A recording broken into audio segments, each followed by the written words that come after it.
After 5 months of testimony, federal prosecutors finally rested their case in the Kilpatrick corruption trial. Now the defense is calling some witnesses of their own.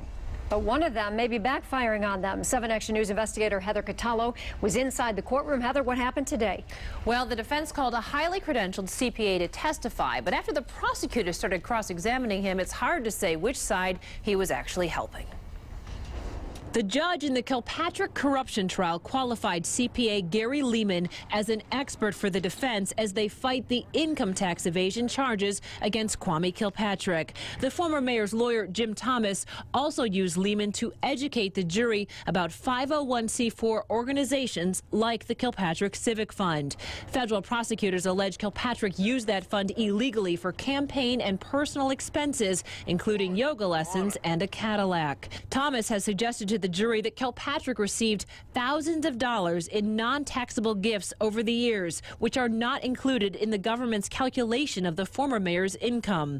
Lehman told the jury without knowing the source of all the cash, there's no way to get an accurate sense of Kilpatrick's true income. But then Assistant U.S. Attorney Michael Bullotta got Lehman to agree that if the excess cash was actually from bribes and kickbacks, it would be taxable. We haven't used one penny of the Civic Fund in this campaign because it's not allowed by law. Bullotta also showed the jury this Channel 7 debate video again and got Lehman to agree that if Kilpatrick used the Civic Fund to pay for polling for his mayoral campaign, it would not be allowed under the law. Then Bullotta showed the jury Civic Fund checks written for yoga lessons, and Lehman said, "I highly doubt that would be a deductible expense, not even close." Any comment on today's testimony at all? No, ma'am.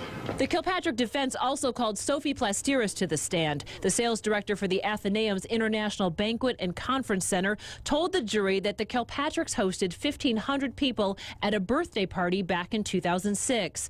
Thomas has been showing the jury checks throughout the case that he says are gifts from people from that party, and today used Plasteris to show the FBI never asked for records to determine whether that event took place.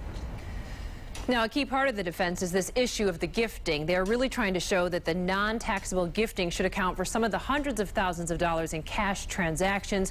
As for the CPA who seemed to turn into a prosecution witness, he won't be back on the stand until Tuesday because of a scheduling conflict, so we'll hear more from him next week. But first, tonight on 7 Action News at 6, I'll have more on the final shots the prosecutors fired at the defense today. Okay, Heather, thank you.